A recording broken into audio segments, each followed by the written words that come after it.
Bismillah. Assalamualaikum warahmatullahi wabarakatuh. Innal hamdalillah nahmaduhu wa nasta'inuhu wa nastaghfiruh wa na'udzu billahi min syururi anfusina wa min sayyiati a'malina. Man yahdihillahu fala mudilla lahu wa man yudlil fala hadiya lahu. أشهد أن لا إله إلا الله وحده لا شريك له وأشهد أن محمدا عبده ورسوله صلى الله عليه وعلى آله وأصحابه ومن تبعهم بإحسان إلى يوم الدين وسلم تسليما كثيرا وبعد. Pada para jemaah Masjid Abdul Rahman Az-Zamani dan pemirsa Khair TV dimanapun berada, InsyaAllah pada pertemuan malam ini kita akan kembali melanjutkan kajian rutin membahas kitab Ma'alimu fi Tariqi Talabil Ilmi, kitab yang membahas tentang bimbingan dalam menuntut ilmu. Di dalamnya kita akan membahas beberapa adab-adab dalam menuntut ilmu, dan kita pun akan membahas kisah-kisah para ulama dalam menuntut ilmu. Dan di pertemuan 1 tahun yang lalu, 1 tahun yang lalu, bahkan sebetulnya terakhir itu di akhir tahun 2019, berarti sudah 2 tahun sebetulnya. Alhamdulillah kulihal kita di pertemuan sebelumnya membahas tentang 6 obat dengki atau hasad. Dan insyaallah di pertemuan kali ini kita akan masuk kepada bab baru, yaitu talibul ilmi fi mujtami'ihi, tentang sikap seorang penuntut ilmu di dalam masyarakat. Di antara bab-bab yang dianggap penting bagi saya sebagai penuntut ilmu yang pada saat itu mengkaji kitab ini bersama Ustaz Arif Budiman hafizahullah, ternyata ini termasuk bab yang sebetulnya dibutuhkan oleh kita, khususnya untuk saya, karena banyak di antara kita yang sebagai penuntut ilmu yang kebingungan dalam bersikap terhadap masyarakat. Terkadang di antara kita suka baperan. Ada di antara jamaah yang suka sholat bareng, giliran punya masalah sedikit baper, kesinggung. Bahkan bisa berbulan-bulan gak tegur sapa, gak saling mengucapkan salam. Nasallallahu alaihi wasallam. Aku lihat itu bukan hanya masalah itu yang akan kita bahas, tapi kita akan membahas semua poin yang dari muallif ingin memberikan tips obat bagi kita yang sedang kebingungan bersikap di dalam masyarakat. Qala muallif hafizahullah. Kata muallif tentang bagaimana seorang penuntut ilmu bergaul di tengah masyarakat, maka kata beliau telah dijelaskan pada bab sebelumnya, yakni seorang penuntut ilmu adalah teladan dalam segenap perilakunya.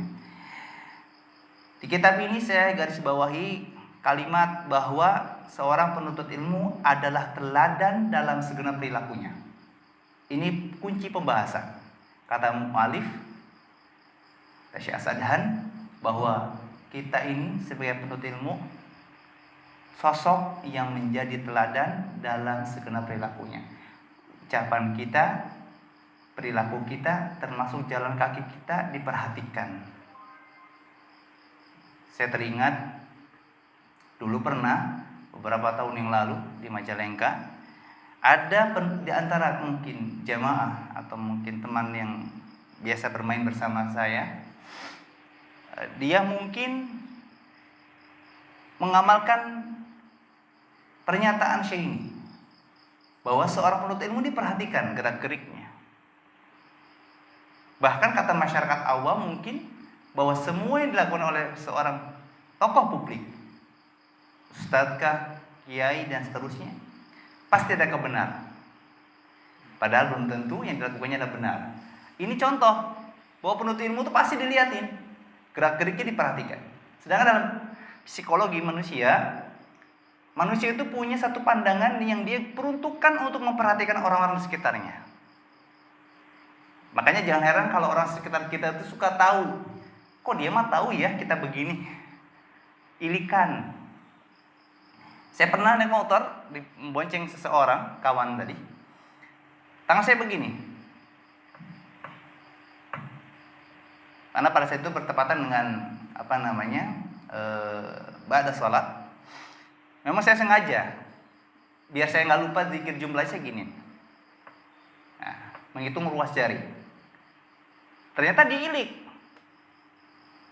Nah, selesai saya diam, baru dia bilang, "Apa Ustaz? Tadi saya lihat Ustaz tuh jadi begini. Itu gatalkah atau memang iseng?" Tapi pada saat itu saya tidak jawab. Dalam hati saya, subhanallah, kayak gini doang diperhatikan dong. Inilah kata Syekh, bahwa kunci dari pembahasan ketika kita bingung apa yang harus kita lakukan dalam masyarakat, kita juga harus paham bahwa masyarakat itu memperhatikan gerak-gerik kita. Jangan sampai berasal dari kita muncullah fitnah. Tadi saya lihat dia kok pakai cincin di jari telunjuk. Akhirnya diikutin. Padahal dia melakukannya tanpa ilmu. Dia nggak tahu. Tapi karena masyarakat awam akhirnya mengikuti. Kan dia penuntut ilmu, pasti benar. Pasti nggak salah lagi. Maka kata mu'alif, maka sebab itu hendaklah dia selalu meletakkan hal ini di depan kedua matanya. Harus ditaruh di depan mata kita bahwa seorang penuntut ilmu teladan dalam segenap perilakunya. Teladan dalam segenap perilakunya. Hati-hati, gerak-gerak kita terekam oleh masyarakat sekitar kita. Maka kata mu'alif, hendaklah dia selalu memohon pertolongan kepada Allah Azza wa Jalla dalam segala urusannya, dan memohon kepada Allah Azza wa Jalla agar bisa diterima oleh orang lain. Karena bisa diterima di kalangan orang lain, di kalangan masyarakat, merupakan kabar gembira yang disegerakan oleh Allah bagi seorang mukmin.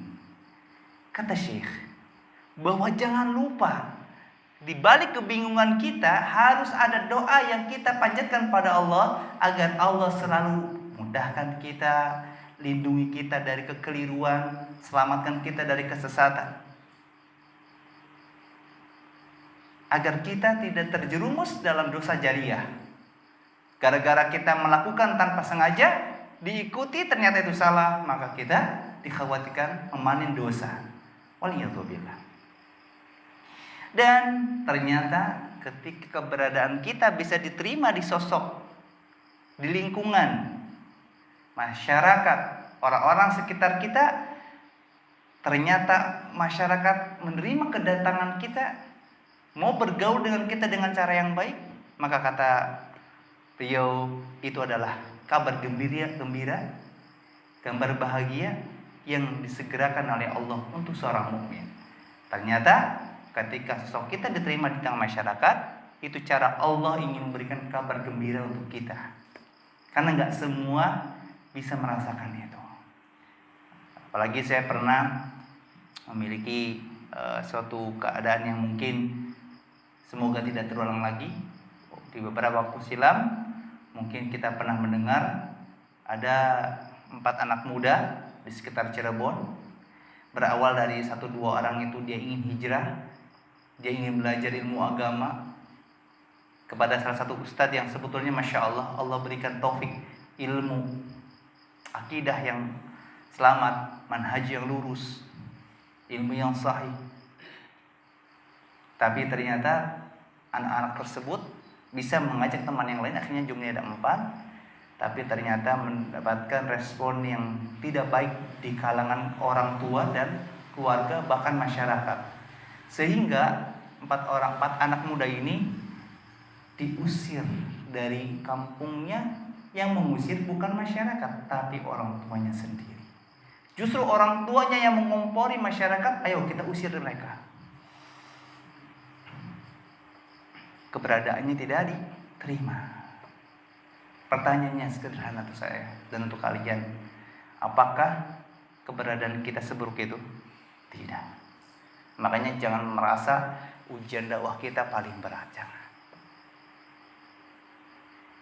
Apakah kita pernah tiba-tiba ada yang ketuk pintu, ternyata yang mengetuk pintu orang yang bawa bambu, bawa serulit? Pernah? Ustaz Yazid pernah begitu. Bayangkan, yang datang bukan 1-2 orang, banyak. Apakah membuat akhirnya beliau putus asa dalam dakwah? Tidak. Apakah beliau akhirnya update status seolah-olah dakwah beliau sangat susah, mendapatkan ujian yang sangat besar? Tidak. Beliau memahami bahwa perilaku beliau diperhatikan. Makanya jangan heran ketika kita sholat di suatu tempat, apalagi di tempatnya masih awam, sholat kita akan dianggap aneh. Kan kita sama-sama sholat. Emang kamu punya kesempatan bisa lihat sholat saya? Itulah manusia. Jangankan di kalangan masyarakat awam, di kalangan penuntut ilmu saja yang sama-sama sudah hijrah, pasti akan ada pandangan-pandangan yang diperhatikan. Ya. Saya mau sujud, bangun sujud, angkat tangan saja diperhatikan, akhirnya pada tanya, kan gitu. Itu nggak masalah, justru itu kesempatan untuk kita mengali ilmu. Ternyata kalau itu benar kita bisa amalkan, kalau itu salah kita bisa luruskan. Itu perhatikan ya, bahwa ternyata ketika kita memiliki keadaan yang diterima oleh masyarakat, itu kabar gembira. Makanya berbicara dakwah di masyarakat itu bukan hal yang mudah, karena kita harus menyamakan pemahaman, menyamakan kebiasaan, dan tidak semua masyarakat memiliki kebiasaan yang selamat dari kekeliruan dalam syariat. Kita lanjutkan.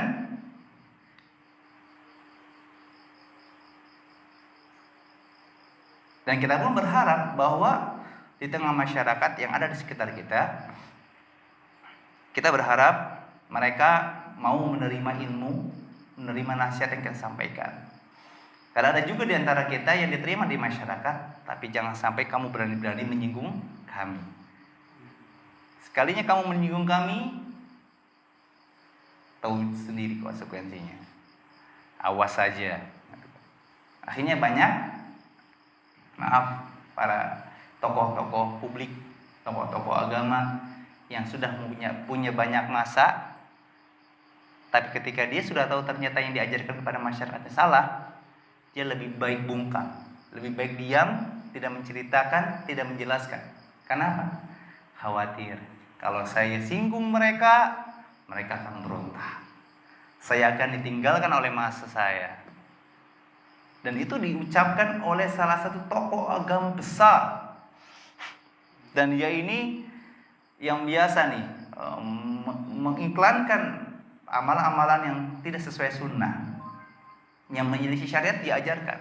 Tapi ketika dialog, ketika diskusi, dia menyadari sebetulnya memang amalan-amalan yang biasa dilakukan oleh masyarakat itu hadisnya dhaif. Tapi kan di sini sudah masuk kebiasaan.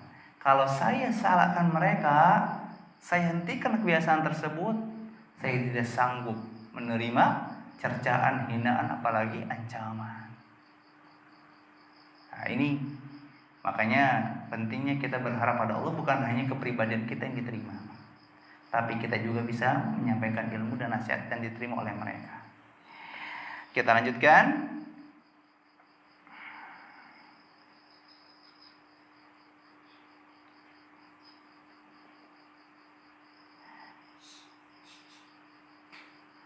Nabi Muhammad sallallahu alaihi wasallam bersabda, "Idza ahabballahu 'abdan nada Jibril, innallaha yuhibbu fulanan fa ahabbuhu."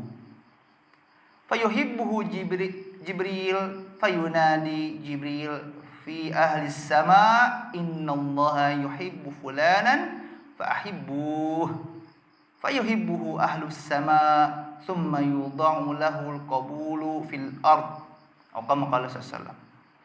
Kata Nabi Muhammad SAW, jika Allah mencintai seorang hamba, maka dia akan berseru kepada malaikat Jibril, ngasih info, sesungguhnya Allah mencintai si fulan, maka cintailah dia juga.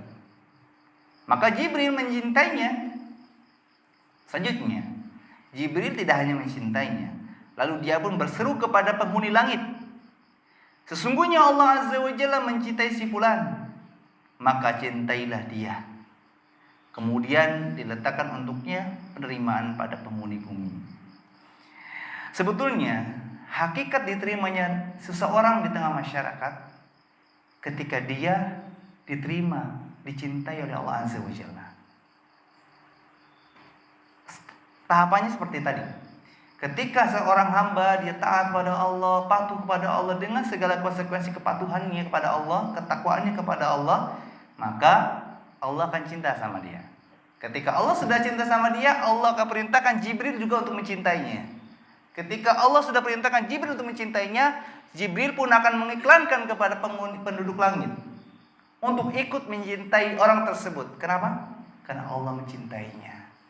Setelah itu, maka malaikat Jibril pun menyuruhkan, memposisikan dia diterima di tengah penduduk bumi. Hakikatnya sederhana. Makanya kalau ada orang caper cari perhatian di tengah masyarakat, biasanya nggak akan bertahan lama, nggak akan awet. Pasti ada saja drama-drama, acting-acting yang salah. Karena nggak akan sama nangisnya seseorang yang kehilangan sesuatu yang dicintai dibandingkan dengan orang yang nangis pura-pura. Pasti tidak akan sama. Sehebat apapun acting orang tersebut, pasti ada cacat yang akan menjadi aib untuk dia. Makanya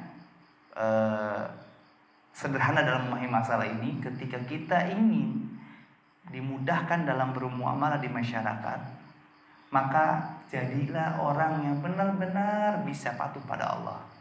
Kalau kita mungkin pernah sering dengar di khutbah-khutbah Jumat, takwa kepada Allah, seolah-olah kita tuh alergi, akhirnya kita susah memahami. Apalagi kalau dengar kata takwa kepada Allah, dengan sebenar-benar takwa kita malah tidur, kita malah gak memperhatikan. Ya, bahasa saya dengan patuh, nurut. Kita aja kalau kerja, baik itu di instansi yang pemerintah ataupun swasta, patuh aja sama peraturan. Saya jamin akan ada jaminan-jaminan karir dalam pekerjaannya. Kalau yang swasta minimalnya diangkat sebagai pegawai kontrak atau pegawai tetap, atau minimalnya dikasih tunjangan, atau minimalnya ditambahi hak-haknya. Tidak akan namanya ada PHK, itu nggak ada. Kalaupun ada terjadi PHK, dia akan terselamatkan. Kenapa? Dia punya posisi yang penting di pandangan atasannya. Tapi kalau pegawai itu, kita sebagai pekerja cuman caper, seolah-olah kalau ada bos lagi kontrol ke perusahaan atau ke tempat kerja kita, biar. Kalau nggak ada, enggak. Nanti ada masa di mana ketika dia nggak taat, atasannya datang, ketahuan. Nah, ternyata kamu pura-pura. Tapi ketika dia patuhnya terus, konsisten, mau ada atau tidak atasan, dia patuh, dia nurut, insya Allah akan dimudahkan untuk dia mendapatkan perhatian dari atasannya. Begitu juga Allah Azza wa Jalla. Kepatuhan itu sederhana.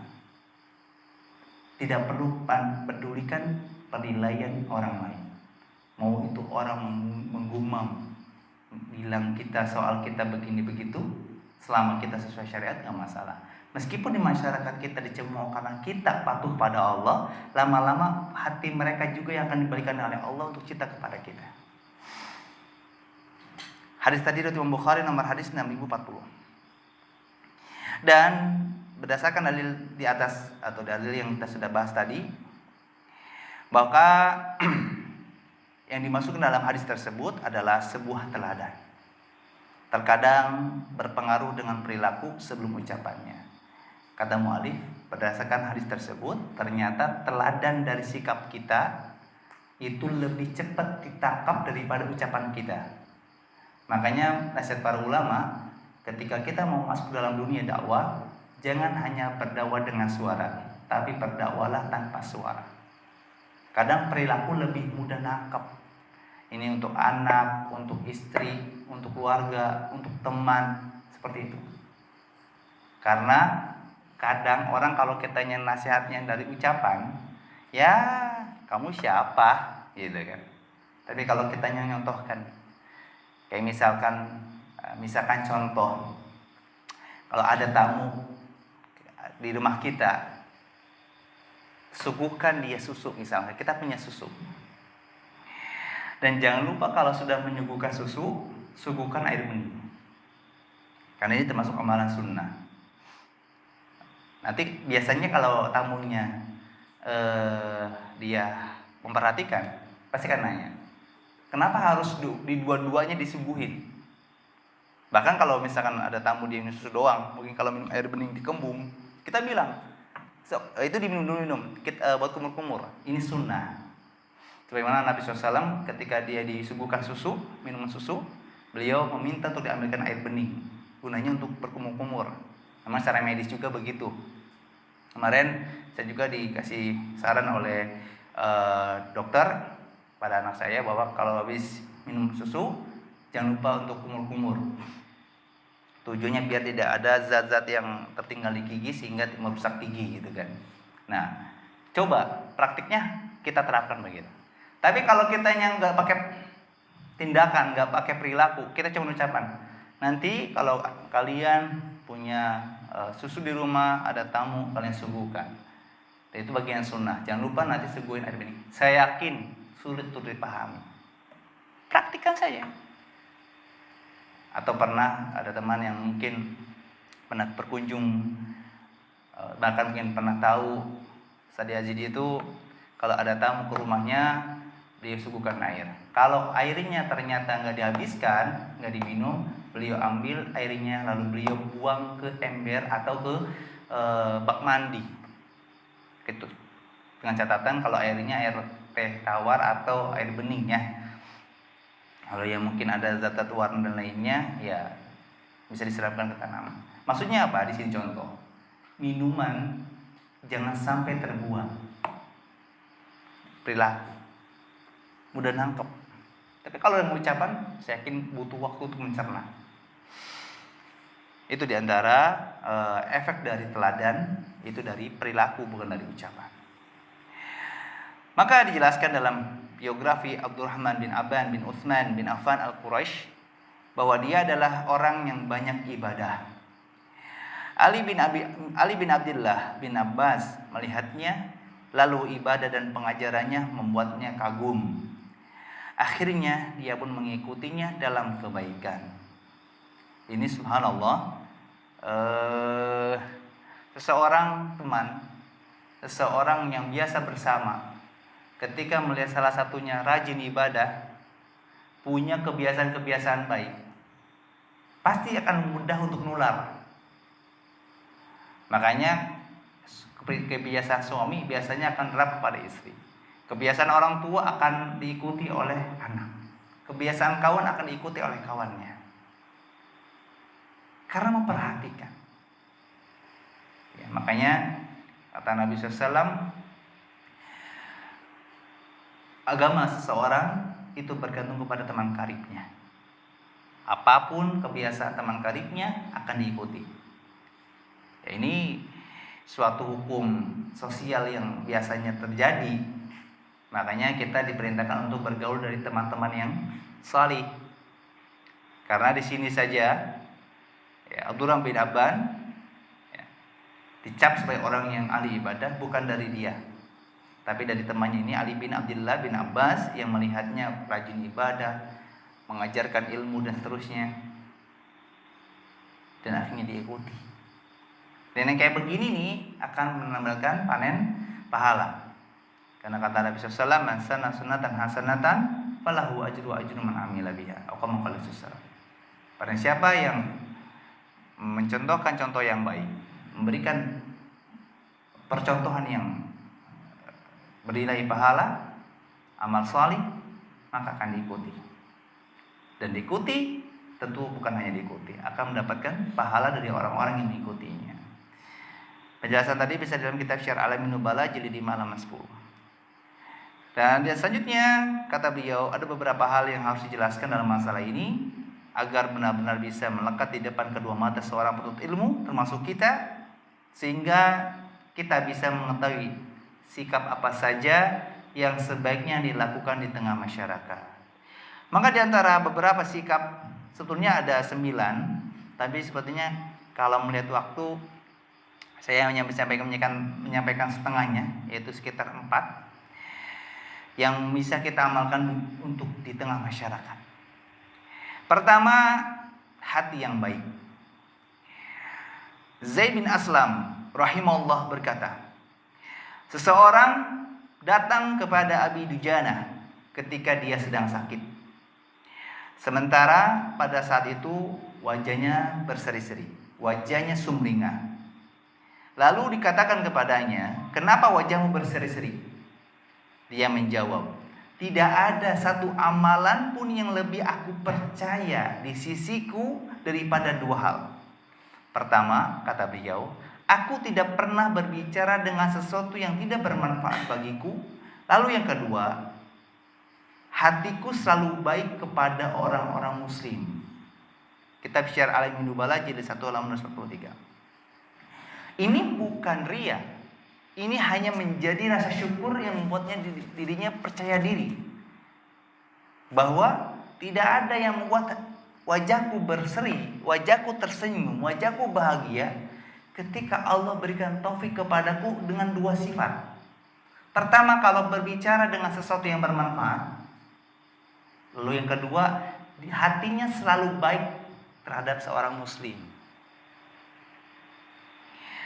Al-Hasan bin Ulay rahimahullah berkata, Yahya bin Ma'in meriwayatkan kepadaku dan dia berkata, Affan telah keliru dalam 20 hadis lebih.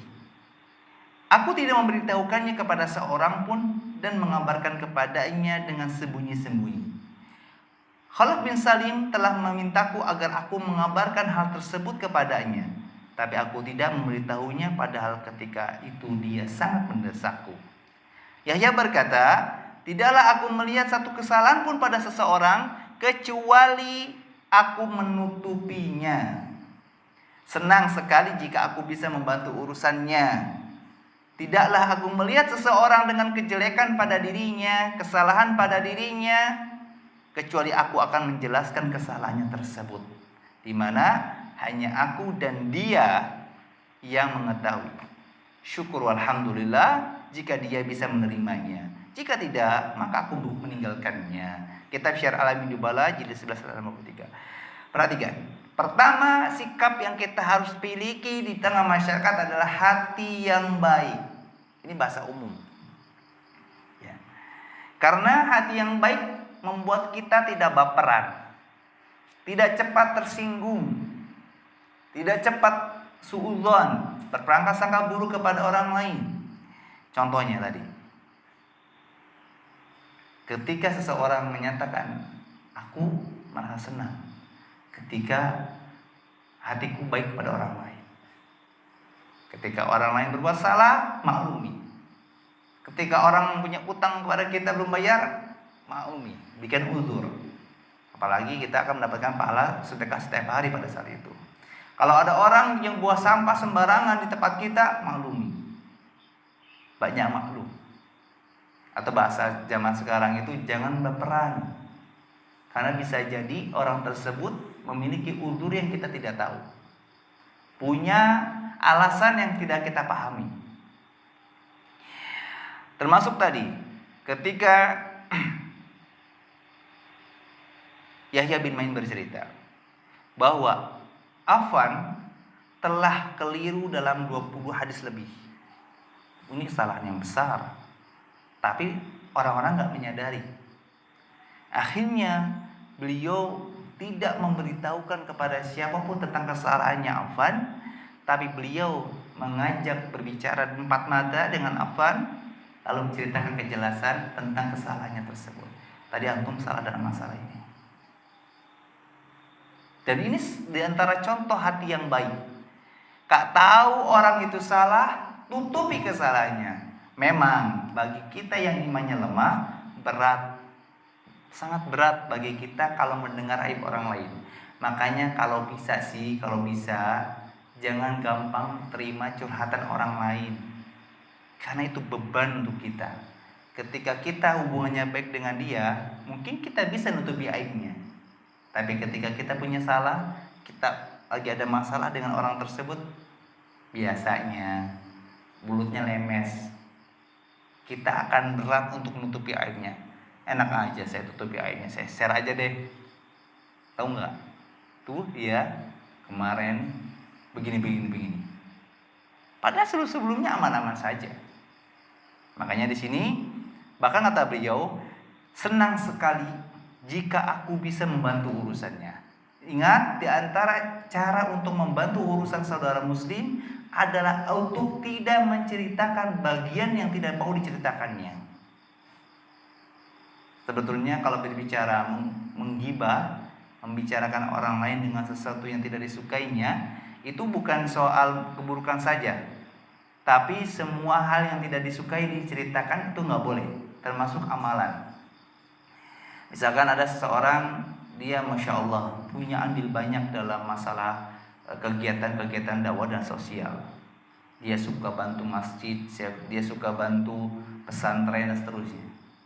Tapi dia pernah bilang, tolong jangan pernah ceritakan hal ini kepada siapapun. Maka kata para ulama, ini pun bagian dari masalah ghibah. Kalau kita menceritakan kebaikannya, masuk pada perkara ghibah dan dosa, hati-hati. Bagaimana caranya? Kalau mau memberikan ibrah kepada masyarakat atau orang yang sedang menjadi objek obrolan kita, ceritakan pengalaman orang lain yang kita ketahui, tapi tutup inisialnya, jangan sebut namanya, biar orang tahu, orang-orang yang kita dengarkan ceritanya tidak tahu itu siapa gitu. Ini contoh dari perilaku hati yang baik. Jangan pernah pertama baperan, harus legowo, lapang dada. Yang kedua, sebaiknya berusaha untuk menutupi aib orang lain. Karena dengan cara itu kita akan bisa membantu urusannya. Kemudian yang kedua, sikap yang harus dimiliki seorang penuntut ilmu di tengah masyarakat adalah memenuhi kebutuhan orang lain. Nabi Muhammad SAW bersabda, "Isfa'u tu'jaru." Berilah syafaat, maka kalian akan dibalas pahala. Hadis Imam Bukhari nomor hadis 1432. Kata mu'alif, lafaz isfa'u adalah perintah untuk memberikan syafaat, yaitu permohonan atau permintaan dengan perantara atau kehormatan orang lain.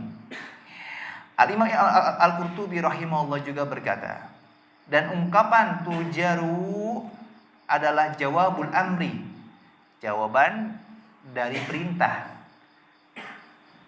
Lakukan ini, maka mendapatkan hadiah ini. Nah, hadiah itulah jawabul amri. Kadang-kadang kalau kita diperintah, kita akan tanya, emang kenapa sih kalau saya begini kan gitu. Nah, jawabul amrinya ada. Ketika Nabi SAW isfa'u, berilah syafaat kalian, maka tujaru, kalian akan dibalas pahala. Nah, tujaru ini adalah hadiah kalau kita mau melakukan perintah tersebut. Maka kata Al-Qurtubi bahwa tujaru adalah jawabul amri yang mengandung makna syarat. Di dalamnya ada dorongan untuk melakukan kebaikan, menjadikan sebab bagi kebaikan orang lain. Kalau kita bisa bantu orang lain secara langsung, bantu secara langsung. Kalau kita bisa bantu orang lain secara tidak langsung, maka bantu secara tidak langsung. Saya kadang juga merasa takjub ya kepada orang-orang di sekitar kita yang Masya Allah, yang Allah berikan lapangan dalam rezeki. Dan bukan hanya diberikan rezeki, Allah pun berikan taufik dia untuk bisa beramal dengan hartanya. Ceritanya dulu pernah ada seseorang yang dia sedang mengalami masa kritis. Dia udah sakit, gak punya biaya.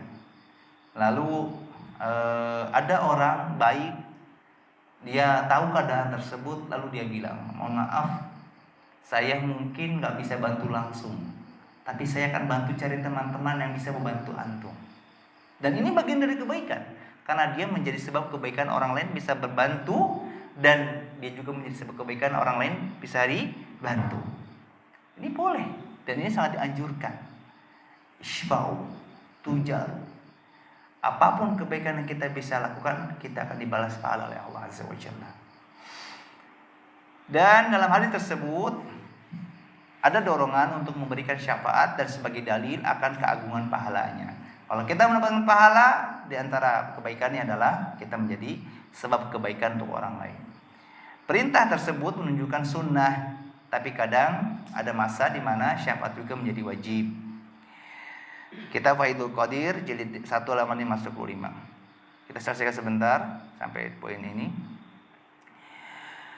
Kemudian dijelaskan dalam biografi Al-Imam Muhammad bin Ahmad bin Muhammad bin Qudamah, sesungguhnya dia dahulu banyak menulis syafaat kepada para penguasa bagi orang yang dituju olehnya. Lalu pada suatu hari seorang penguasa berkata kepadanya, sesungguhnya kamu menulis syafaat kepada kami bagi orang yang tidak kami terima syafaatnya. Sementara kami ingin tidak menolak surat darimu. Dia pun berkata, aku telah memenuhi kebutuhan orang yang datang memohon kepadaku. Maka terserah Anda. Anda terima permintaanku, silakan. Kalaupun tidak, itu hakmu. Lalu penguasa tersebut berkata, kami tidak akan menolak selama-lamanya. Kitab Az-Zail ala Tabaqatil Al-Hanbilah jilid 1 halaman 125. Saya ketika membaca kisah ini, subhanallah, ini juga sindiran bagi orang-orang yang di antara kita memiliki kedudukan. Jadi syafaat itu di antara contohnya begini. Misalkan ada si fulan, dia menjabat di kepolisian. Lalu ada orang yang mungkin dia curhat atau mungkin dia cari solusi, kok saya bikin SIM dipersulit ya? Maka saya punya peluang untuk memberikan syafaat, membantu orang tersebut untuk menyampaikan pesannya kepada kawan si fulan ini yang di kantor polisi yang di bagian SIM misalkan. Saya dapatkan mungkin tanggapan dari beberapa teman bahwa kenapa sekarang pembuatan SIM susah, tolonglah dipermudah. Nah, di sini kasusnya Imam Muhammad bin Qudamah, dia itu nyampaikan pesan ke penguasa. Ini loh ada di antara rakyatmu yang mengeluh masalah ini. Sedangkan kata penguasanya, tidak semua orang yang mengeluh akan dikabulkan permintaannya. Tapi kata ini cerdiknya Muhammad bin Qudamah, ya mereka datang memohon bantuanku. Aku sudah menyampaikannya kepadamu. Kamu mau merealisasikan permintaannya silakan, itu hakmu. Kalaupun enggak, saya tidak tahu menahu. Nah, akhirnya si penguasanya bilang apa? Ya sudah, aku tidak akan pernah menolak permintaanmu kapanpun itu. Karena tahu ini orang yang berilmu, orang yang berusaha menjalankan syariat, dan dia juga takut tentang azab bagi para penguasa yang zalim. Ini banyak keadaan-keadaan yang kita bisa lakukan. Kayak misalkan contoh, misalkan ada jamaah, dia mungkin merasa ada di mana mungkin sholatnya, bacaan imamnya mungkin berantakan, atau mungkin kesalahan yang besar, makhrajnya salah dan seterusnya. Mungkin dia kalau ngomong langsung ke imamnya nggak enak. Nah, sampaikan kepada DKM yang punya wewenang. Nah, konsekuensi dari mengamalkan hadis tadi, isfa'u tujaru, maka DKM mendapatkan tanggapan dari jamaah yang lain. Ternyata imam yang dipilihnya kurang tepat, maka obrolkan baik-baik, biar si imamnya juga tidak tersinggung dan mau memperbaiki. Contoh gitu begitu. Kemudian suatu ketika Imam Baqi bin Makhlad pergi bersama seorang lelaki menuju Isbelia untuk membantu keperluannya. Di lain waktu dia juga pergi bersama orang lain yang menuju Ilberia, dan dia juga berjalan untuk memenuhi keperluan orang lain ke Jayan. Kitab Syiar Alamin Nubala jilid 13 halaman 295. Catatannya bahwa ternyata Ilberia dan Jayan adalah nama-nama daerah yang terletak di Andalus atau dengan nama sekarang itu Spanyol. Ini berdasarkan amalan dari hadis Nabi SAW. Nabi SAW bersabda, ahabun nasi ilallahi ta'ala anfa'uhum linnas, wa ahabul a'mali ilallahi ta'ala sururun tudkhiluhu ala muslim, au takashifu anhu kurbatan, au taqdi anhu dainan, au tadrudu anhu ju'an. Kata Nabi, manusia yang paling dicintai oleh Allah adalah orang yang sangat bermanfaat bagi manusia. Adapun amalan yang paling dicintai oleh Allah adalah membuat seorang muslim yang lain bahagia, menghilangkan kesusahannya, atau membayarkan utangnya, atau menghilangkan rasa laparnya. Sahihul Jami nomor 176, dan Syekh Al-Albani menyatakan hadis ini hasan. Tadi kisah tadi tentang Imam Baqi bin Makhlad. Dia ini suka nemenin orang untuk mengerjakan suatu urusannya.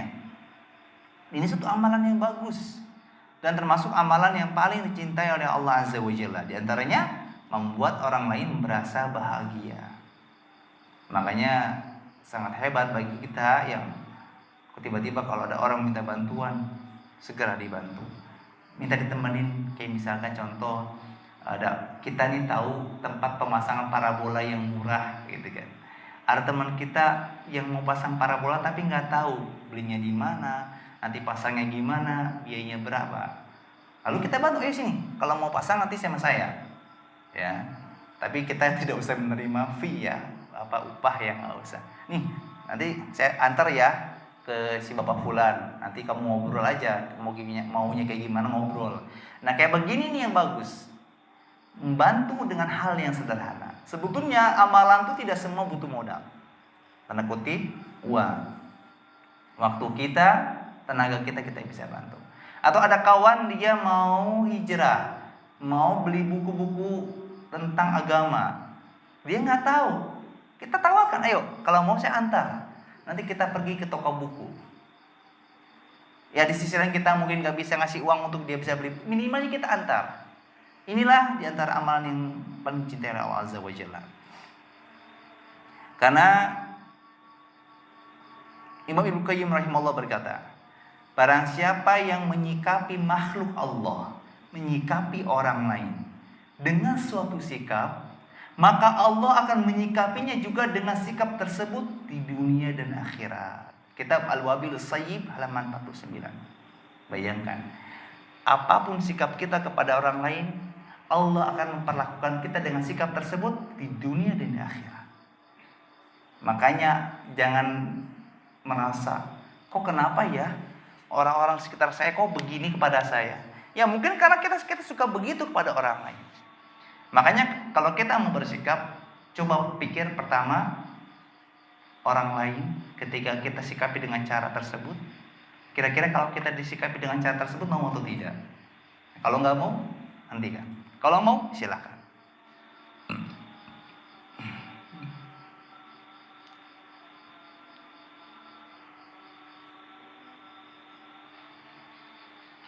Dan ada ancaman dari Allah Azza wa Jalla. Kata Allah, hal jazaul ihsani ilal ihsan. Tidak ada balasan untuk kebaikan kecuali kebaikan. Quran surah Ar-Rahman ayat 60. Dan di ayat yang lain kata Allah, man ya'mal su'an yujza bihi wa la yajid lahu min dunillah waliyan wala nasira. Barang siapa yang mengerjakan keburukan, pasti akan dibalas sesuai dengan keburukan tersebut, dan dia tidak akan mendapatkan pelindung dan penolong selain Allah.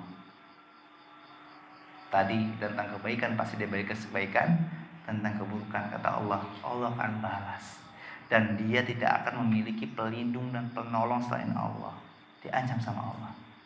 Konsekuensi melakukan keburukan akan mendapat keburukan dan tidak akan ditolong oleh Allah, dan tidak ada lagi yang bisa menolong cari Allah Azza wa Jalla.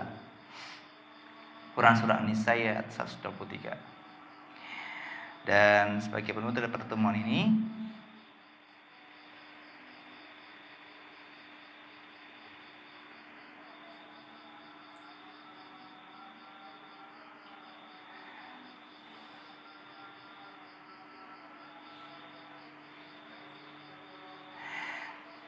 dan sebagai motivasinya dari hadis Nabi sallallahu alaihi wasallam, barang siapa membebaskan seorang mukmin dari suatu kesulitan di dunia, maka Allah akan membebaskannya dari suatu kesulitan pada hari kiamat.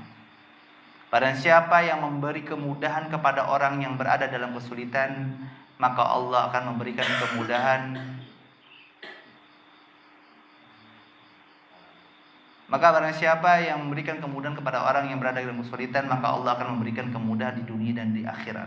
Barang siapa yang menutupi aib seorang muslim, maka Allah akan menutupi aibnya di dunia dan akhirat. Allah akan selalu menolong hambanya selama hamba tersebut mau menolong saudaranya sesama muslim. Hadis riwayat Imam Muslim nomor hadis 1099. Saya pernah mendapatkan cerita dari seseorang yang Masya Allah, dia pernah kedatangan salah seorang aktivis dakwah. Dia punya yayasan, dia punya pesantren. Dia akhirnya orang tersebut datang lalu bilang, "Pak, kami ada program. Programnya begini. Lalu dia tunjukin mungkin sekilas programnya, kayak mungkin bukan proposal tapi hanya konsep saja. Terus sudah dipresentasikan, dijelaskan. Kami butuh modal, Pak. Kira-kira sekian ratus juta. Tapi ini kami akadnya pinjam. Tapi terlepas dari itu, Bapak mau bantu berapapun itu, dengan akad apapun itu terserah." Akhirnya Masya Allah, orang yang diminta bantuannya itu cerita ke saya. "Ini Ustaz, jujur demi Allah, ini semua mungkin pertolongan dari Allah, taufik dari Allah." Saya pas itu orang datang, ya sebetulnya subhanallah orang yang datang itu sebetulnya Ustaz. Saya tuh pertama ingat hadis ini Ustaz, ya tentang Allah akan selalu menolong hambanya selama hamba tersebut mau nolong saudaranya. Itu kan rumusnya. Kalau kita mau ditolong oleh Allah, rumusnya gampang, tolong orang lain. Kalau kita mau memberi, insya Allah kita akan diberi oleh Allah. Nah, akhirnya saya nggak ingat nominalnya Ustadz. Yang penting dia butuh, saya bantu. Karena saya waktu itu di perusahaan saya sedang mulai krisis, apalagi penurunan omset itu drastis banget. Pajak aja per tahun 13 miliar, bayangkan. Ya bahasa sederhananya sebetulnya nggak ketutup tuh, gitu kan. Tapi saya yakin mungkin ini cara Allah ingin menolong saya. Ini saya bantu tuh. Saya bantu sesuai kebutuhannya sekian ratus juta dengan akad pinjam sesuai permintaannya. Tapi saya juga bantu sekian puluh juta, ini infak dari saya. Berjalannya waktu dana kurang, datang lagi lah, pinjam lagi. Operasional kurang, datang pinjam lagi. Sampai dia punya hutang sekitar 14 M. Si Ustadz ini punya yayasan ini utang sama satu orang 14 M, Pak, bayangkan. Dan itu bertahun-tahun. Apakah ditagih? Tidak. Pertama dia ingat bahwa seseorang yang memberikan tempo kepada orang yang meminjam, yang berutang, yang tidak bisa membayar, maka dia di setiap harinya mendapatkan pahala sedekah. Itu yang pertama. Lalu yang kedua, gak tahu gimana caranya Allah. Ini skenario-nya Allah. Itu setelah kejadian itu Ustaz, pihak-pihak yang ngutang ke perusahaan saya itu bisa bayar Ustaz. Yang awalnya perusahaan saya sudah mulai ngedupruk, dibangun lagi Ustaz. Nominal yang diserahkan kepada yayasan tersebut itu sebetulnya dihitung-hitung dengan modal sesuatu yang saya dapatkan, itu banyak yang saya dapatkan Ustaz. Memang melawan hawa nafsu susah pada saat itu Ustaz. Orang saya aja buat operasional minus, lah ini orang minta bantuan gitu kan. Bismillah. Sampai seketika subhanallah hampir 5 tahun akhirnya si Ustadz ini, yayasan ini sebenarnya bisa mengembalikan uang tersebut bertahap, setahun sekian ratus juta sampai selesai. Subhanallah. Satu, yang uniknya bukan pada awal, tapi ternyata di sini. Ketika si Ustadz ini dengan yayasannya bisa mengembalikan pinjaman sekitar 14 M, yang terpintas dia bukan senang, alhamdulillah uang saya kembali sembuhkan. Justru dia sedih dan dia berpikir, harus kemana lagi, kepada siapa lagi saya salurkan uang ini. Karena dia takut ketika saya tidak punya aset kebaikan, tidak bisa menolong orang-orang di sekitar saya, bisa jadi kejadian dulu perusahaan saya ngedupruk lagi, saya terlilit masalah lagi, akan saya rasakan, saya takut. Makanya saya putar otak lagi nih, siapa lagi nih orang yang bisa saya bantu? Apalagi ini uangnya kan bukan untuk kebutuhan pribadi, untuk digolong kebutuhan operasional dakwah dan seterusnya. Bayangkan Pak, ini orang dibayar utangnya, memang senang, tapi sedih. Sedihnya apa? Kepada siapa lagi dia harus membantu. Tapi saya akui, Masya Allah, orang ini baik banget. Orang ini baik banget, bahkan hampir sebagian besar yayasan dakwah pesantren itu biasanya sering ditawari mobil. Kalau antum butuh mobil Ustaz, kabari saya aja. Kayak nawarin kue ya, tapi inilah karena apa? Dia sudah merasakan buah dari pertolongan Allah, disebabkan dia mau menolong saudaranya. Insya Allah kita akan lanjutkan sedikit dari pembahasan ini di pertemuan yang kedua insya Allah nanti setelah Isya. Hadza wa sallallahu nabiyana Muhammadin wa ala alihi wa ashabihi ajmain. Akhiru dawana alhamdulillahirabbil alamin.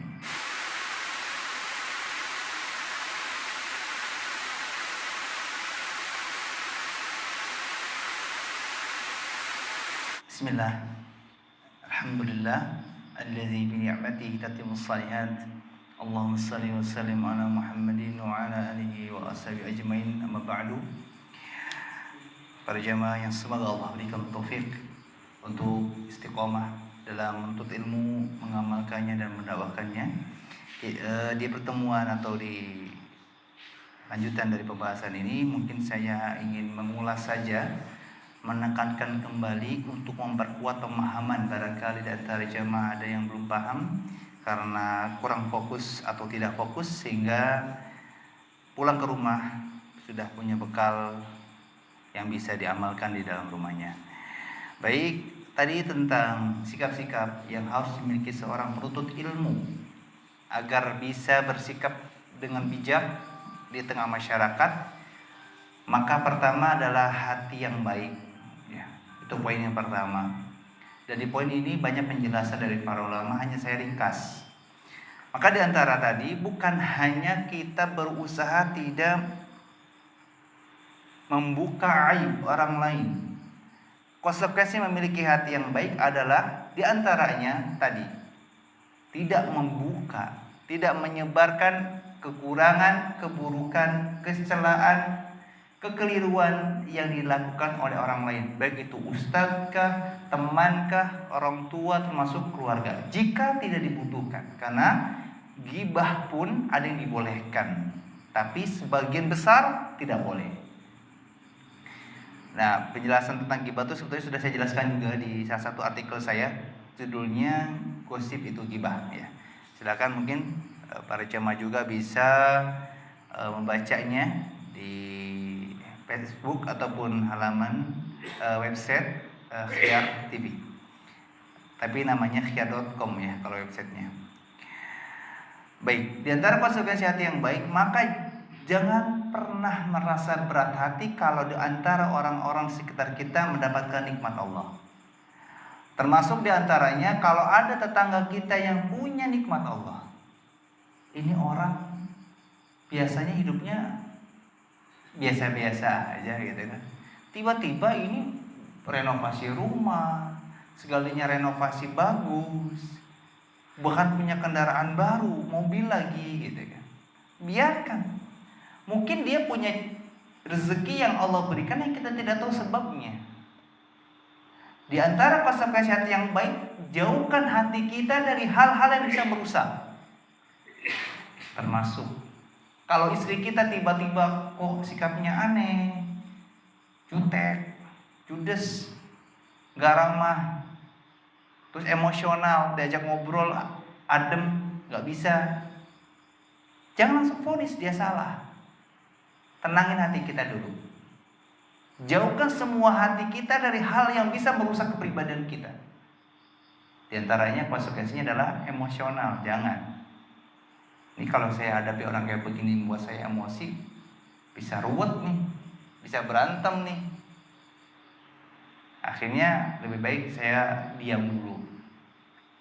Konsekuensi hati yang baik harus banyak legowo, lapang dada. Nanti ada di poin terakhir tentang lapang dada. Karena ini berkaitan dengan hati yang baik. Sebagian besar di antara kita yang suka kesinggung, suka baperan, itu karena kita nggak paham konsekuensi lapang dada. Kita harus tahu kapan kita berikan uzur kepada orang lain, kapan saatnya kita menasihati. Ada kalanya kita memaklumi, kita biarkan, ada kalanya kita tidak kita biarkan. Tapi secara umum, konsekuensi hati yang baik, jauhkan semua hal yang bisa merusak. Termasuk konsekuensi hati yang baik adalah kalau kita di kajian, kebiasaan buruk kita tersinggung, disinggung oleh ustadznya atau oleh teman, jangan marah. Justru kita harus bersyukur. Kita dikelilingi oleh orang-orang yang mau menasihati. Di antara tanda kita diterima kehadirannya di sekitar masyarakat atau di suatu lingkungan adalah ketika kita salah ditegur. Justru kalau kita salah dibiarkan, itu cara untuk kita disindir. Kamu tuh nggak dibutuhkan di sini. Apalagi mungkin orang-orang sekitar kita tidak paham syariat. Bukankah di antara hak sesama muslim adalah ketika salah diingatkan. Ini hati yang baik, tidak berkaitan dengan perasaan orang lain, tidak berkaitan dengan kepribadian orang lain, dan apapun nikmat yang Allah berikan kepada orang sekitar kita, jangan pernah merasa berat hati. Karena ada banyak juga, kita ini penuntut ilmu, tapi kalau lihat orang dapat nikmat Allah tuh berat. Ada temannya punya HP bagus, sesek dada tuh. Ya. Ada teman yang mungkin kalau kajian dia punya catatan banyak, tapi saya enggak. Jangan seolah-olah kita vonis, oh dia masuk alim. Jangan.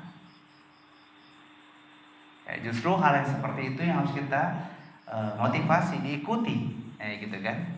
Seperti tadi, seorang yang rajin ibadah membuat kagum, akhirnya diikuti. Ya, jadi sebetulnya konsekuensi hati yang baik itu sangat banyak. Kemudian di antara kedua yang tadi tentang memenuhi kebutuhan orang lain, konsekuensinya juga banyak.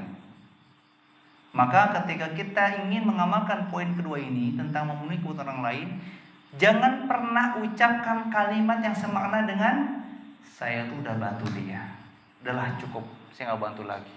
Padahal hubungan dia dengan orang tersebut tidak ada masalah. Hanya ini sebatas saya tuh lagi ada kebutuhan, udahlah cukup. Jauhi pernyataan semisal itu, karena berdasarkan, kalau bicara pribadi saya pun merasa, tapi ada orang yang pernah menghadapi pengalaman semisal itu. Dia tuh uang ada, tapi seketika kalau iman lagi turun, ada orang yang mungkin menawarkan program-program sosial, akhirnya dia cuekin, dia biarin. Dengan alasan apa? Saya kan udah pernah bantu, saya kan udah pernah ikut kontribusi, cukuplah. Ternyata pernyataan itu yang membuat dia berbulan-bulan tidak beramal soleh. Bayangkan. Akhirnya Allah sadarkan dengan qadarullah, ada di antara mungkin ustadz yang kenal dekat dengan beliau, akhirnya menawarkan program secara langsung, gak lewat WA, gak lewat telepon. Dari situ saya sadar, saya sudah 4 bulan ustadz diam di rumah, di antara kutip, saya tidak membantu siapapun. Sekarang saya dalam keadaan yang sangat kritis. Saya nggak nyangka ucapan saya yang seperti itu membuat binasa hidup saya sekarang. Alhamdulillah, inilah nikmatnya kita dikelilingi oleh orang-orang yang sayang, orang-orang yang peduli sesama muslim. Makanya jangan pernah menyatakan hal-hal seperti itu. Kalau memang kita sudah pernah bantu, lalu kita nggak punya sesuatu yang untuk kita berikan kepada orang tersebut, cukup ucapkan, untuk saat ini saya mungkin belum bisa bantu, tapi insya Allah saya coba bantu dengan cara yang lain. Atau kita tawarkan program tersebut pada teman-teman yang lain atau keluarga yang lain. Atau kita cukup diam tanpa harus mengungkapkan, udahlah sekarang saya nggak bisa, kemarin kan saya udah. Apalagi sampai ada orang yang subhanallah, saya tidak tahu apa motifnya. Misalkan ada program pembebasan tanah, dibutuhkan tanah bisa kekurangan 10 juta lagi. Dia transfer 12 juta. Anggaplah 10 juta untuk yang dibutuhkan, sisanya 2 juta untuk yang lain. Ketika ada program lain, dia bilang, Ustadz kemarin kan ada letupan 2 juta tuh, dipakai ini aja ya. Padahal jedanya cukup jauh, ya. Bisa jadi sudah digunakan untuk operasional atau kebutuhan lain. Apalagi sampai ada orang yang pernah berani bilang begini, Ustadz, aku sudah sering kan bantu ya, sekarang mungkin aku melibur dulu deh Ustadz. Padahal pada saat itu dia tidak ada alokasi lain. Gitu. Inilah suatu hal yang sebetulnya tidak terlalu perih sih, tapi efeknya ke pribadi akan berpengaruh. Makanya amalan ini ketika dianggap remeh, dia akan dianggap remeh terus menerus. Tanda kutip bukan remeh berarti kita menganggap karena ada juga penganggapan remeh yang dibolehkan. Misalkan kita sudah pernah berbuat baik, menolong orang, membantu orang lain, kita anggap bahwa amalan kita belum seberapa. Begitu boleh. Tapi bukan berarti kita akhirnya menganggap pernyataan-pernyataan yang saya sebutkan seolah-olah amalan yang kita lakukan kemarin-kemarin itu sudah cukup mewakili amalan kita selanjutnya, sehingga kita nggak perlu melakukan lagi. Kayak contoh, maaf, kemarin saya udah itikaf, dan sekarang nggak usah deh, kan kemarin udah.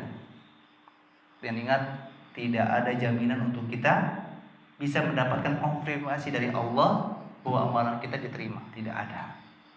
Ya, maka anggaplah setiap amalan yang kita lakukan itu dari Allah. Allah yang tolong kita untuk bisa melakukan amalan tersebut. Allah yang membuat kita seperti ini. Allah yang membuat kita bisa duduk di majelis ini. Seperti halnya masyarakat, semua punya peluang untuk mendapatkan bantuan dari pemerintah. Bagi yang mau ngambil, nggak mau ya udah. Sehingga tidak ada jaminan kalian bisa mendapatkan bantuan pemerintah. Kalian semua dimudahkan oleh Allah masuk ke masjid, hadir ke majelis ilmu. Pertanyaannya, apakah semua kalian dapat ilmu? Jawabnya tidak. Bagi yang mau ambil, ambil. Kalau enggak, ya enggak.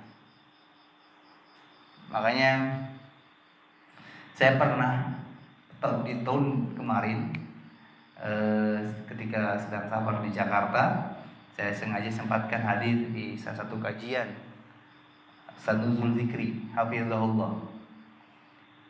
Itu Masya Allah, di Masjid Blok M Square.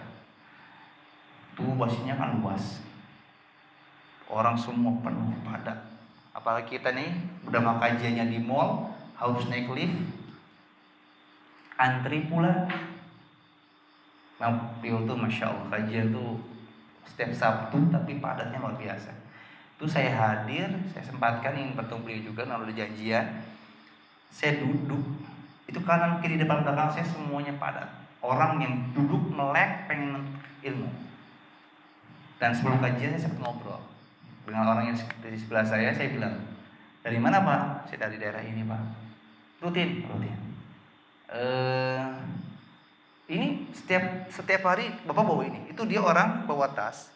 Tasnya itu isinya buku Tadhkiratus Sam'nya yang dikaji oleh ustadznya, kemudian buku catatan, terus dia bawa kayak semacam rekaman, alat rekam. Tapi rekamnya di sini, nggak di ustadznya, kan tuh nggak boleh, karena ustadz udah punya tim. Dan memang ustadz juga sebetulnya tidak menyarankan untuk direkam, karena sudah ada dokumentasi. Kalau mau nyimak siaran ulangnya ada di channel YouTube gitu kan. Tapi beliau hanya untuk belajar. Setiap hari gitu Pak, nggak repot, udah mendesek-desekan tuh tasnya besar, tidak. Karena ya semua kita ini duduk ke kajian, bisa dapat ilmu bisa enggak. Pertanyaannya kita mau dapat ilmu enggak? Kalau dapat ilmu kita ambil Ustaz gitu. Jadi ini mungkin buah yang beliau dapatkan dari kajian tersebut. Dan ini pelajaran untuk saya juga betul. Karena mau itu orang yang sepuh, anak yang muda, orang yang sudah lama hijrah ataupun baru hijrah, orang yang mungkin sudah diklaim sebagai ustaz ataupun orang penuntut ilmu biasa, sebetulnya sama. Kekajian, dengarkan ilmu, dapat ilmu. Nah di sini pun sama, semua orang punya peluang. Orang yang punya duit punya peluang untuk bantu orang lain. Tapi nggak semua orang yang punya duit bisa membantu orang lain. Makanya sebetulnya saya selalu membahasakan, berbuat baik, beramal soleh itu bukan semampunya, tapi semaunya. Tanda kutip ini kita tidak menyinggung syariat haji, bukan. Karena ada orang yang berangkat semampunya. Padahal dia itu mampu kok, mampu untuk bersedekah, berwakaf besar.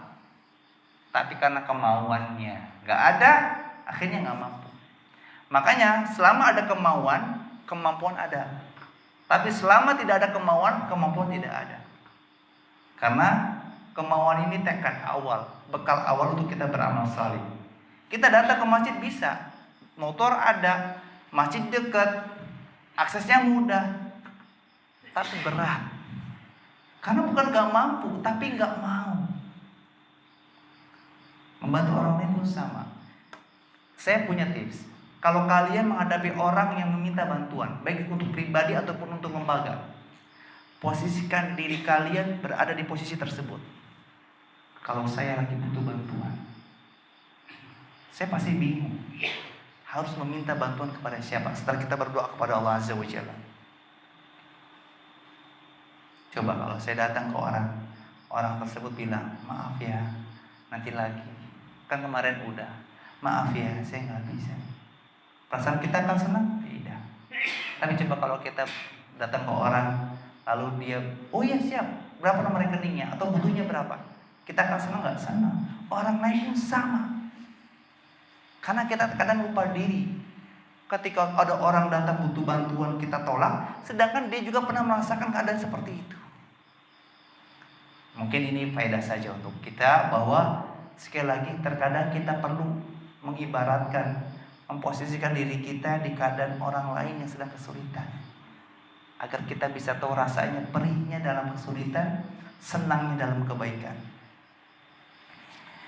Dan catatan juga, diantara memenuhi kebutuhan orang lain itu bukan hanya kepada orang lain, tapi juga kepada orang terdekat, diantaranya istri, suami, anak-anak. Penuhi kebutuhan mereka, agar mereka tidak meminta kepada orang lain. Di antaranya, berikan perhatian kepada mereka, agar mereka tidak mencari perhatian dari orang lain. Kan di antara sebab banyak rumah tangga hancur, karena tidak dipenuhi kebutuhannya, tidak dipenuhi keperhatiannya. Anak-anak kebutuhannya dicuekin, seolah-olah dianggap sepele. Karena ingat, anak-anak juga butuh mainan. Dalam pembahasan tarbiyatul aulad, pendidikan anak pun, mainan punya termasuk bagian dari kebutuhan anak. Ada pembahasannya tentang mainan boneka. Maka jangan pelit, tapi tetap ada batasannya. Batasan diantaranya mainan yang tidak melanggar syariat. Yang kemudian istri juga sama punya kebutuhan, make up, kalaupun memang perlu, pakaian yang layak. Tidak perlu mahal, murah itu relatif. Yang penting intinya adalah butuh. Sama di sini. Jangan pernah kita berharap, kalau kita pembahasan kayak begini, saya kadang gregetnya itu suka salah paham. Kalau kita berbicara membantu orang lain, bukan hanya orang lain, tapi orang terdekat kita. Keluarga, istri, anak, suami, teman-teman, sahabat, dan lainnya. Karena semua orang punya hak sama untuk kita bantu. Kalau kita suka dibantu, maka kita juga harus membantu. Insya Allah kita akan lanjutkan di poin ketiga, 4, dan 5 di pertemuan selanjutnya. Dan insya Allah, dan saya hanya bisa berharap pada Allah, semoga Allah Azza wa Jalla menjadikan ilmu yang kita menjadi berkah, ilmu yang bermanfaat, dan semoga Allah Azza wa Jalla tidak menjadikan kita berlarut-larut memiliki hati yang buruk. Karena di antara konsekuensi memiliki hati yang baik adalah tidak menganggap remeh orang lain, tidak menganggap remeh orang itu rendah di hadapan kita. Nanti ada bab tawadhu di pembahasan ini, kita akan bahas di pertemuan selanjutnya. Sebelum saya tutup, barangkali ada yang ditanyakan, dipersilakan.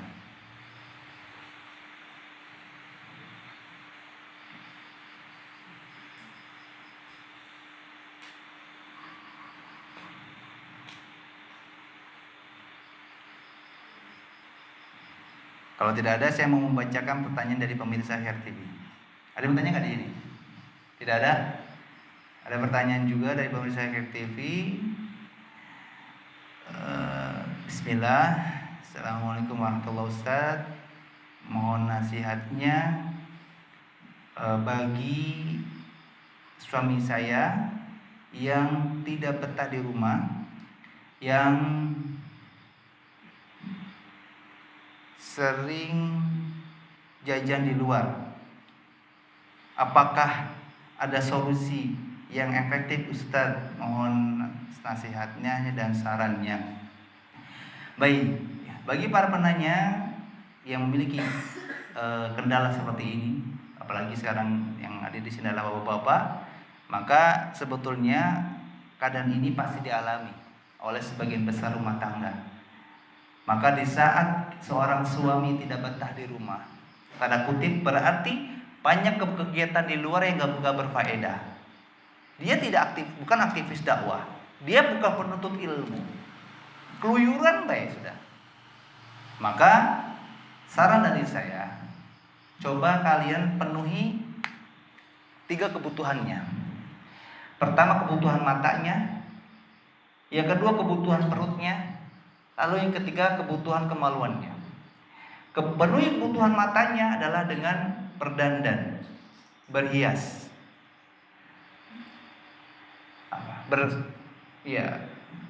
ganjen dikit. Itulah pentingnya kita berikan fasilitas make up dan lainnya. Karena ketika seorang suami dipenuhi kebutuhan pandangannya, maka dia tidak butuh mencari pemandangan lain di luar. Kemudian jangan pernah menganggap pakaian-pakaian yang sering dipakai di pantai oleh orang-orang luar itu pakaian yang haram. Bukan. Justru sebetulnya pakaian seorang muslimah di dalam rumahnya adalah ketika semuanya terbuka.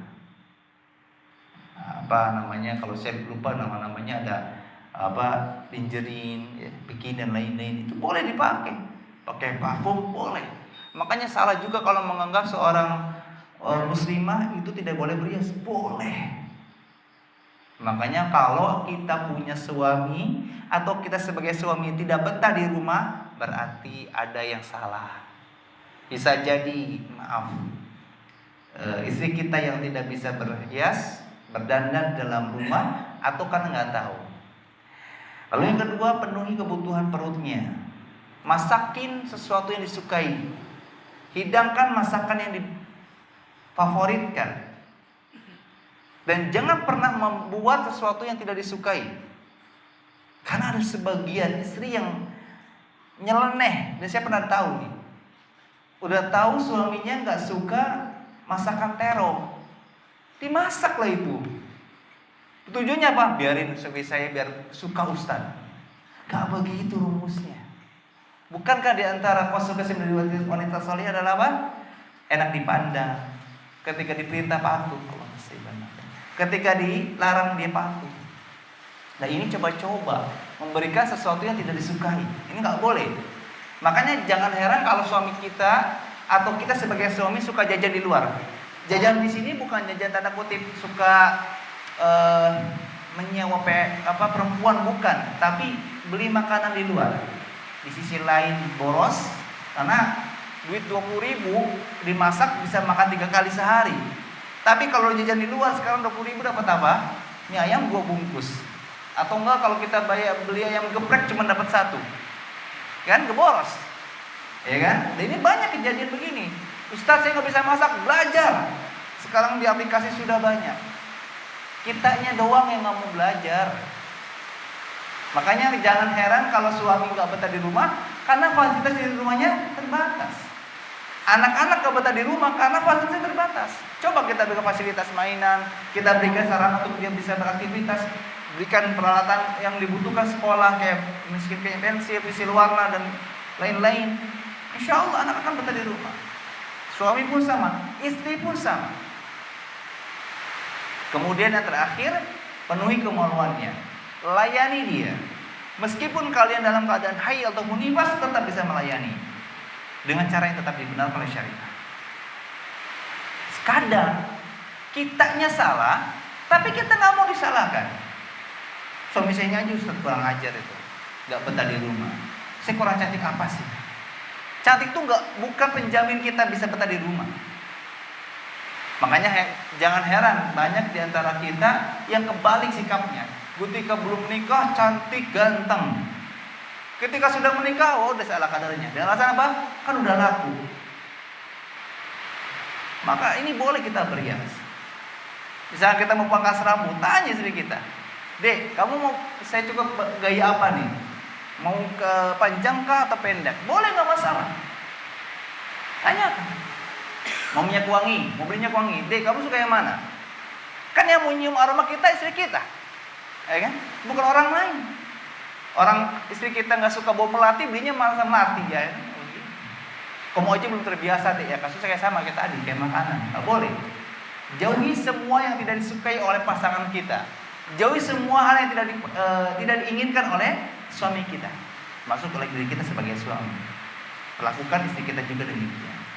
Insya Allah kalau seorang laki-laki sudah dipenuhi pandangannya, perutnya dan kemaluannya, insya Allah tidak ada lagi namanya dia jajan di luar, main di luar.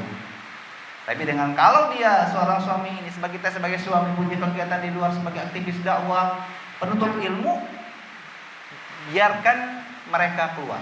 Biarkan suami kita keluar. Jangan pernah menghambat. Justru kalau kita punya kegiatan yang berfaedah, kita nuntut ilmu, karena dulu saya merasakan Pak, kita tuh kajian tuh full. Dulu setiap hari ada kajian terus di masjid yang berbeda-beda. Justru kalau ada di antara kita yang tiba-tiba nggak datang, kita tanya, kenapa kamu nggak datang? Istri saya nggak mau ditinggalin. Wah, bahaya, musibah.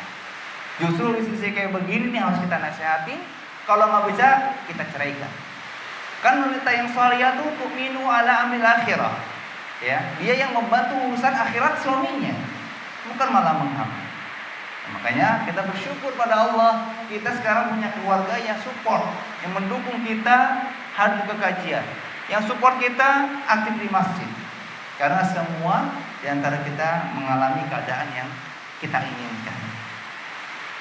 Jadi pesan saya, coba introspeksi apa yang salah dalam perilaku, dandanan, masakan. Insya Allah itu akan menjadi obat untuk suaminya yang tidak lagi jajan di luar. Mungkin itu jawaban yang bisa saya sampaikan, dan segala yang benar dari Allah, segala yang salah datangnya dari diri saya dimaafkan. Kita tutup dengan doa kafaratul majlis. Subhanakallah bihamdika asyhadu an la ilaha illa anta astaghfiruka wa atubu ilaik. Assalamualaikum warahmatullahi wabarakatuh.